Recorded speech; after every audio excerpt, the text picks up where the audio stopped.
Well, again, I just want to let you know that absolutely I'm very happy to be here to share my story. Um, you know, Gary talked about the truth. So I'm going to have a confession to make. I want to be honest with you. And not too many people know about this. When I was in your age, I was not a good student. Absolutely not. In my middle high school, I changed, in 4 years, I changed 3 schools.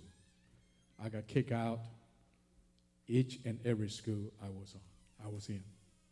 So I just really not a very good student. I always challenge the authority. I always ask why not, and the school really hates me. So I really have to admit. But like Barbara said, I do have a dream. In the bottom of my heart, I knew what I want. And that really make a difference. I don't know how I'm going to do it, but at least I know what I want. So to have the little dream, the little desire at the bottom of your heart, it is absolutely the wonderful thing to have. What I want to be an owner of a factory. And don't ask me why. I just really want to be the owner of a place that people making things. It just make me happy. If I be in the environment like that, it really make me happy.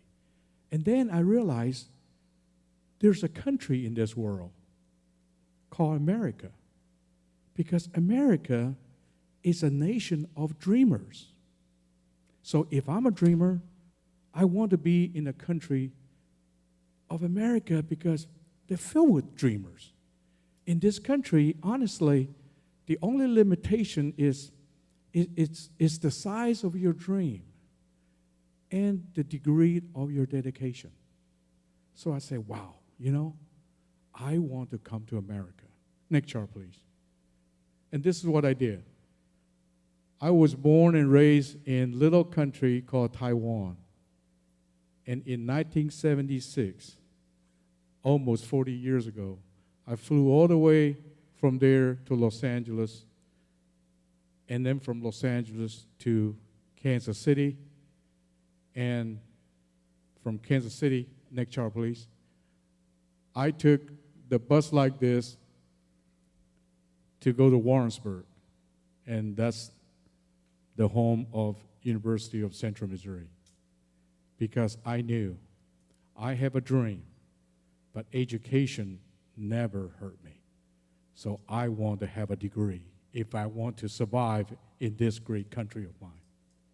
So that's how I started. I did not know that when you leave Taiwan on Sunday, you arrive in the United States still on Sunday. I did not know that because there's 12 hours different. So I left Taiwan Sunday. When I was in Warrensburg, it was Sunday. So I really speak very little English at that time. So somehow I managed to get to administration building because I want to register. I need a place to spend the night. And when I got to the administration building, I realized it's closed because nobody's working there. It's Sunday. So I said to myself, what am I going to do? So somehow I managed to get to the dormitory area. So I say to the house mother, I said, I'm so-and-so, I'm the new student here, I want to have a place to spend the night. And she was very polite, very kind, but said, well, I'm sorry, you have not registered yet, so there's no room for you. But there's a Holiday Inn there, you can spend the night over there. Like David said, All I got was $500 in my pocket. And then the tuitions plus a little scholarship, that's going to cost me like $350. So I have $150 left in my pocket. The $15 Holiday Inn, that's going to cost me about 10% of what I have. So I absolutely cannot afford that. So the house mother thanked for her great heart. I spent my first night in this great country of mine on the couch next to the janitorial closet in the basement. So that's how I spent my first night. I managed that. I finished school, and that was really, really a great couple of years at the University of Central Missouri. My mother really had some major impact on me. As I was telling you, I wasn't a good student, and I always challenged the authority. And I want to share a little story with you. I'm not very proud of it. I hope you don't do this. The school says don't chew gum. Well, guess what I'm doing? I always chew gum. And so the second time I got caught, the teacher was very mad, and she looked at me. She says, "Spit it out, spit it out." So I spit out the gum, but somehow the gum hit her face. Whoa, that was a big time, you know. So my mother was in school, and she said, "Well, take this boy home. We just can't handle him."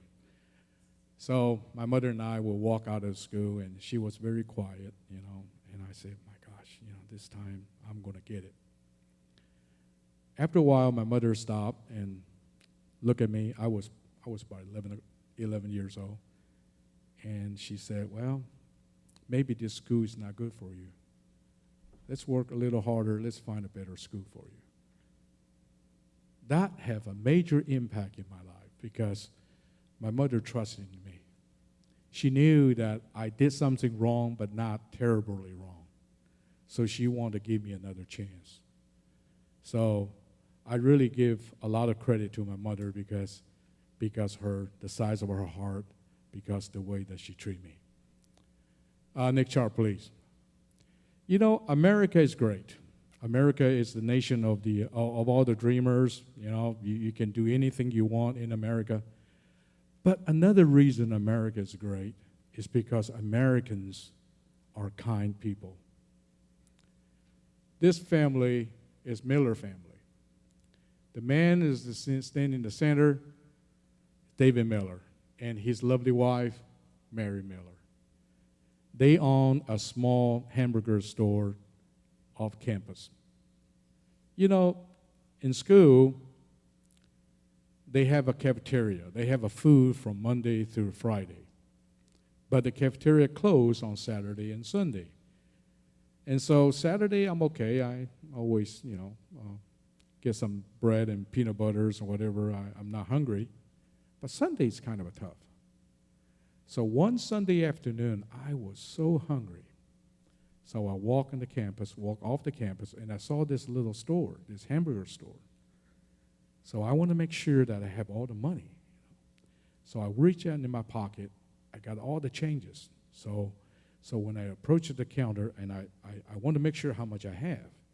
And I look at the menu, I said, "Okay, I want to have a cheeseburger." And the man says, "Anything else?" I said, "Nothing, just cheeseburger."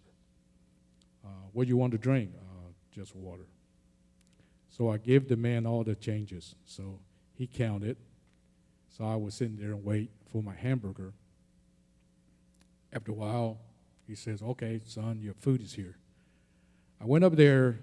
I saw the tray. Not only I got a big hamburger, but I have a bunch of French fries. And there's a huge piece of fried chicken. And I say, "Sir, I did not order all that. You know, this is not mine." And the man says, "It's okay, son. It's on the house." I really enjoyed the meal, and because I was really, really hungry. And that is David Miller. So throughout the years, and we still connect, and David really have, just like my mother, have a very major impact in my life. He showed me what this country is real about. So the time when I sold my company, MTI, when MTI changed hand to BAE System, I know David always loved to have a BMW. So I called David. I say, David, why don't you go to the BMW dealership and find yourself a BMW 740iL, whatever the color you want. He says, well, you crazy. I say, no, that car's going to be yours. So that's really a David story. So next chart, please. When I was young, my mother always asked me, what do you want to be when you grew up?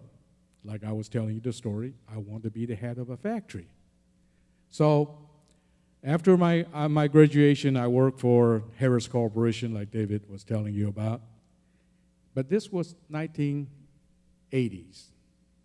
And I was just really enjoying my life at Harris. But the Berlin Wall tumbling down. The Soviet Union disappeared. And so our Department of Defense started cutting budget. And the defense company like Harris started laying off people. And so I don't really have a job in Fort Walton Beach. And that was the reason I decided, well, I wish I know how to make a chicken chow mein. I opened a Chinese restaurant, you know. But I couldn't even do that. I don't know how to cook. And I love Chinese food, but I just don't know how to cook them, you know. So I decided, yes, since I'm very good on my hand, so I started a company called Manufacturing Technology. After a few years, about 20 years, Manufacturing Technology, located in Fort Walton Beach, we have almost 10 different operation centers around the country. And we involve on F-15s, F-18s. We built all these avionics systems. One time somebody told me that if you see a flying object in the sky, as long as it's not commercial, it doesn't matter it's F-15, F-16, AVA, T-45, C-130, B-1, B-2, B-52. As long as it's a military flying object, we, the little company, MTI, we have something to do with that, either electronically or hardware. And that also tells you how great this country is. Think about this. A first generation of immigrants don't even speak English as good as Gary. Now, I can have that kind of involvement to our national defense. How much trust that this country will give to their immigrants. I remember one time somebody said, you know, you can go to France, you can go to Japan, but you never become a Frenchman. It'll be hard for you to become a Japanese. When you come to America, you'll be American. And so this really the great country. So don't take these things for granted. Okay, next chart, please. And the MTI changed hand in 2005. And after that, I got a call from President Bush and asked me to serve. So I decided I want to give something back to this country of mine. So I went to Washington, D.C., and I took the job as the Associate Administrator for Government Contracting and Business Development. And that was really a good 1 year. I gave 1 year to do this, and it was all good, but not everything good. In Washington, it's a different lifestyle, you know, and I was really a little too naive. And if I do it again, I'll probably do it differently, but unfortunately, I'm getting too old. I'm not going to be able to do that anymore. But you ever heard about the congressional hearing? And because our government system is bipartisan, so I got a call to the Congress almost every 2 weeks and to attend this hearing. And so that wasn't very, very pleasant. But anyway, every night from my office, I can see the Capitol Dome, like after sunset, and the whole building was lit up.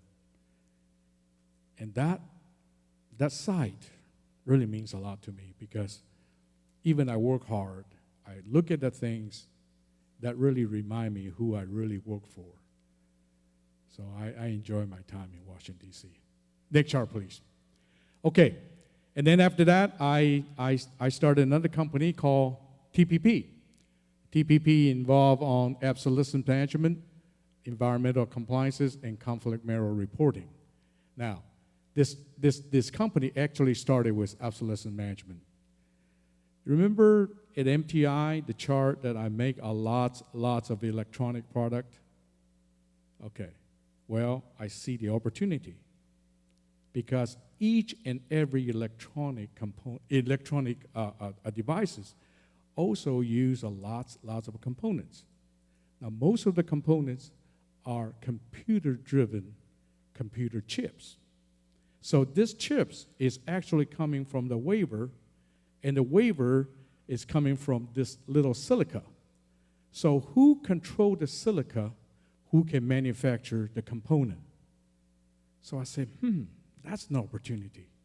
So sometimes the opportunity may not be very obvious, but you just really have to have the patience and the ability to actually see the opportunity. Like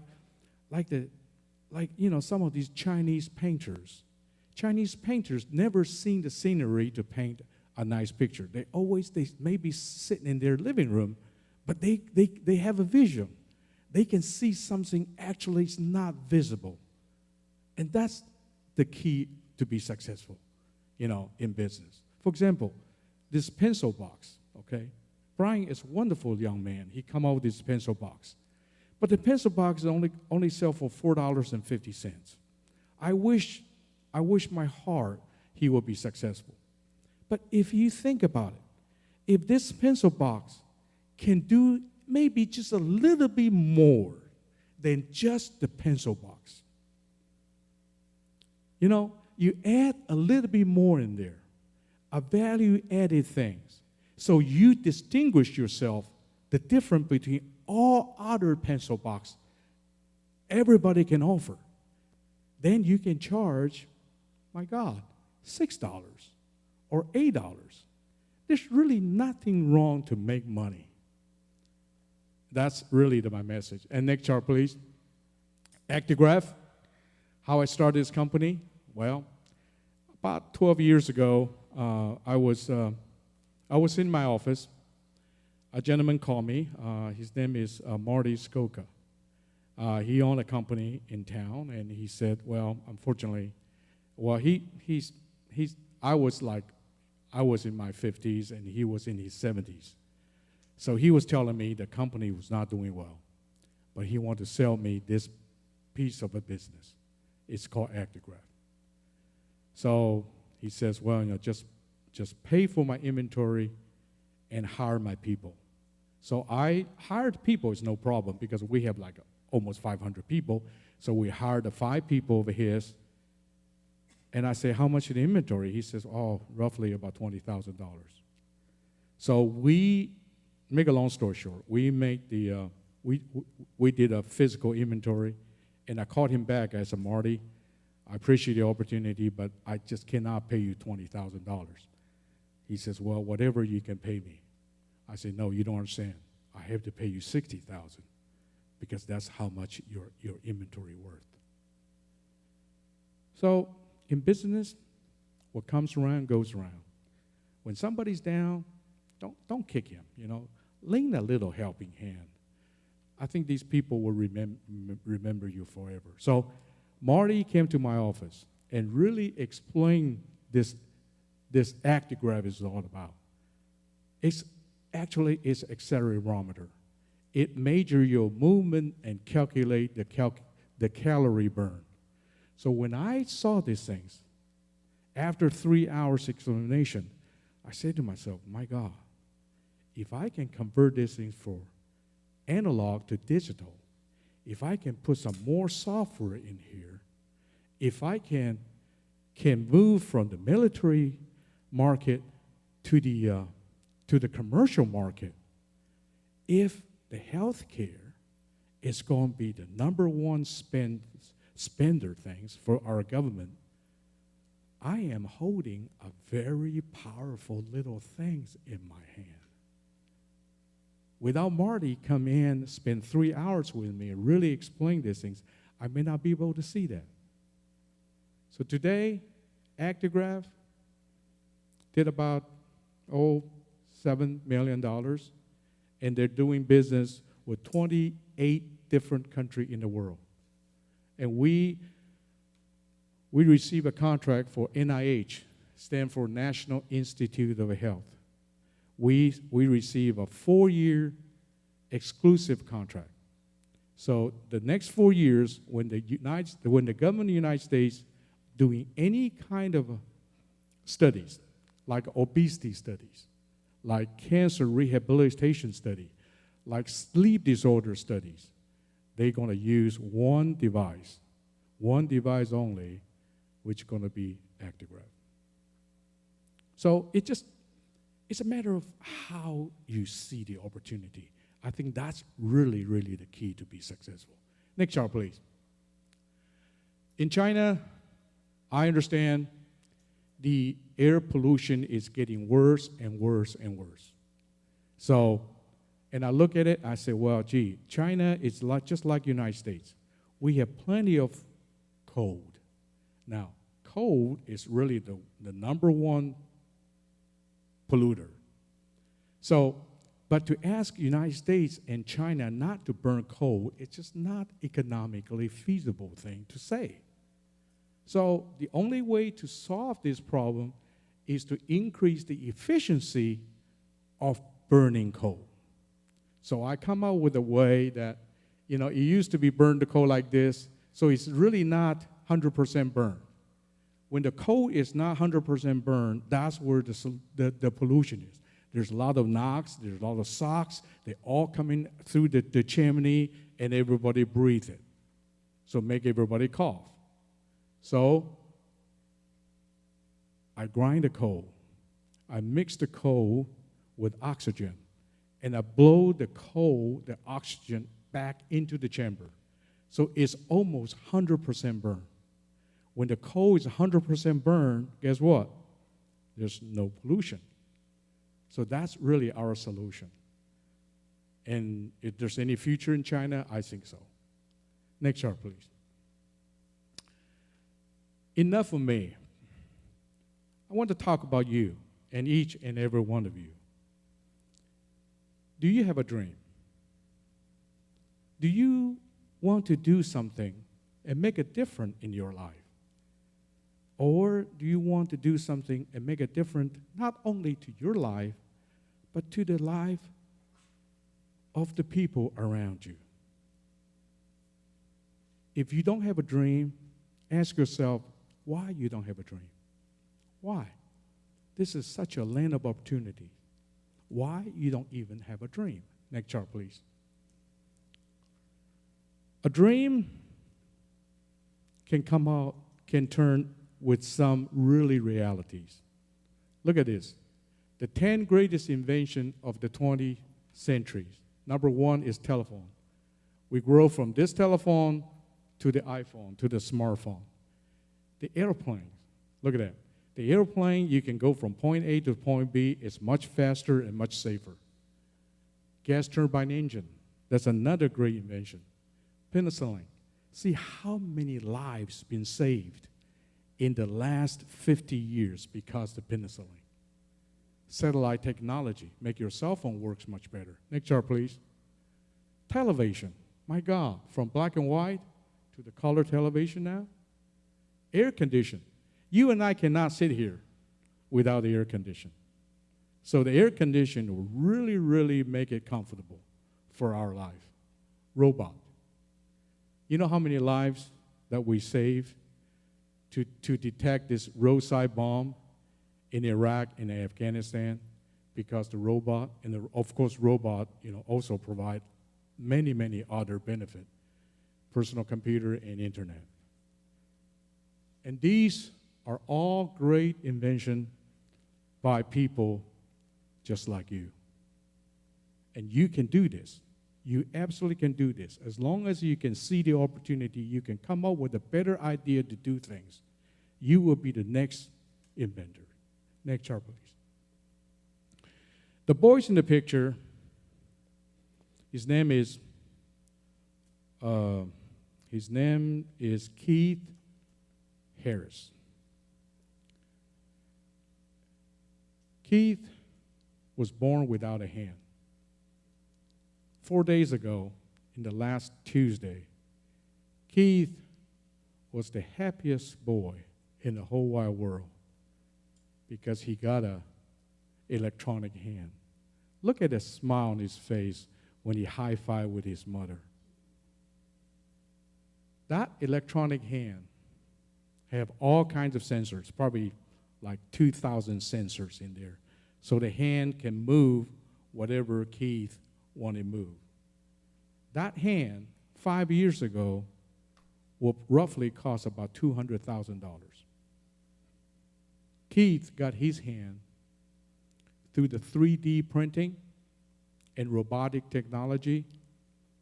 That hand cost, how much? How much do you think the hand cost? 5 years ago was $200,000. How much do you think the hand cost? $200 or $2,000? Which one? 200 or 2,000? 200. Anybody else? 1,000? How much? 50,000. The answer is how much? 500? The answer is $45. Isn't that amazing? $45 you will give a little boy like that, and he got a hand. Do you want to be the guy who come out with these ideas to have a hand like that to help Keith? It is possible. It is absolutely possible because, again, in this country, the only limitation is the size of your dream and the degree of your dedication, how hard you want to work. Next chart, please. Do you like to make the transportation, the airplane, a little better, the car a little safer, or you want to make a cell phone works a little better, television a little bigger and a little clear, solar systems, 3D printing so you can help a boy named Keith to have his hand or his foot, air condition. You want to make an air conditioner a little bit more efficient so people still live very comfortably, but their light bill, their power bill will be much less, or robotic systems. Or help your mom to do the cleaning. There's something, a robot can vacuum the floor or something like that. Next chart, please. If you want to do all that, I think you are an engineer material. You really are. If you think you like to do something different and come up with a better idea to change not only your life, all the people around you, the world needs you. Look at this. The world population will be doubled from 2.9 billion to 6.8 billion. There's going to be a lot of people live on the earth, on this planet. More people, more food, more water to drink, and more bathroom stop. So, the pollution. And the air pollution, the water pollution, environmental pollutions. Next chart, please. If you want to be an engineer, let me tell you, that's a very exciting field. You may not know what type of engineer you want to be, but there's more than one, okay? There's no such a thing as one engineer. There's so many of them. And here's an example. You can be the aerospace engineer. You make the airplane better. You can be the bioengineer. You help the blind to see, deaf to hear, paralyzed to walk. There's a device that a person even cannot walk, like 95 years old grandmother. That device, you can put it on her hip. That device will help her to move. That's bioengineer, chemical engineers. You come out with a better way to control things or reduce the pollution. Next chart, please. Civil engineer. You build bridges. You build road. You build dam. Computer engineers. You have a better email systems. You have social network systems. Computer system engineers. You build iPod. You build cell phone. You build audio, video. You build all these. Who can do all that? You have to have a certain education, certain knowledge to be able to see the next opportunity. Next chart, please. Electrical engineer. Anti-collision radars. The reason, we have a lot of Air Force people here, and the reason why the airplane is so safe is because anti-collision radars. Industrial engineers, supply chains. How people can bring the material from Brazil and to come over here to manufacture something better to improve our life. Mechanical engineers. Everything combined, and these type of engineers will look at things and make it everything together and make it work. Next chart, please. Like Barbara said, Barbara's presentation really touched my heart, and same as Gary. If you love to do something, and you're very good at it, and then you realize, my God, the world needs that. That's going to be the idea. And only happen in the United States. You heard about a company called HP? HP, they make printers. HP stands for Hewlett-Packard. There's two guys. One is Hewlett, the other one named Packard. One day Hewlett says, hey, Packard? Packard said, yes, Hewlett. Says, well, let's do something. So they started in their garage. They built the first computer-driven printer. Today, see how big Hewlett-Packard is. TRW, three guys. Tom, Roger, and William. They got together. They started a company called TRW. Now they built almost 70% of the satellite running around our Earth in the synchronized orbit. Well, Microsoft, Bill Gates, Google, Dell Computer, one guy, Dell. He just wanted to build something he liked to build, which is computer. And think about how big these companies. Only in America, that these companies can grow this fast. There's no other nation in this world that Hewlett-Packard, TRW, Microsoft, Google, Facebook can survive. Only in America. Because in this land, the only limitation is the size of your dream. Next chart, please. Well,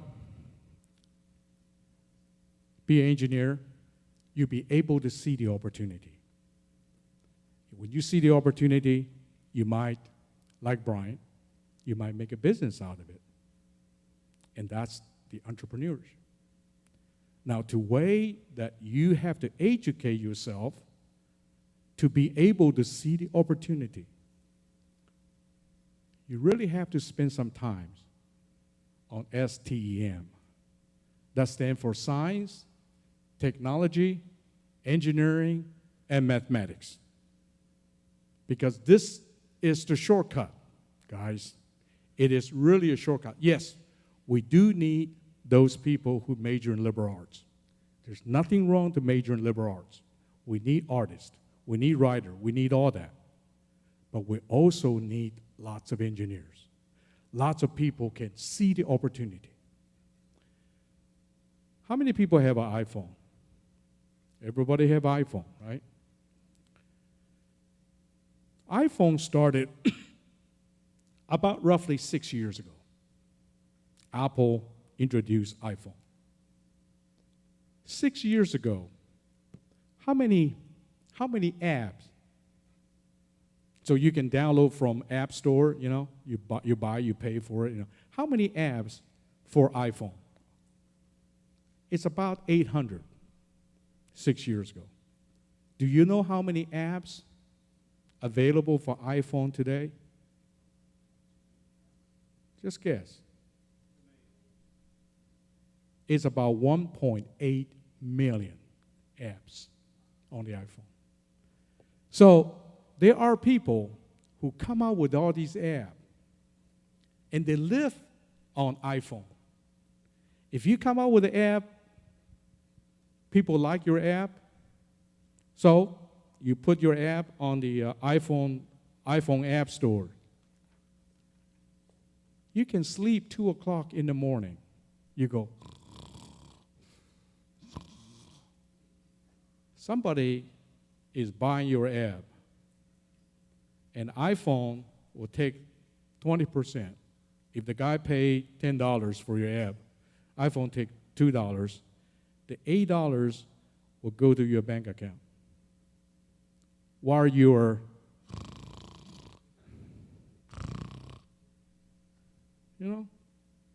So in the morning, you got up, you got your first cup of coffee, you were drinking coffee, and you check your bank statement.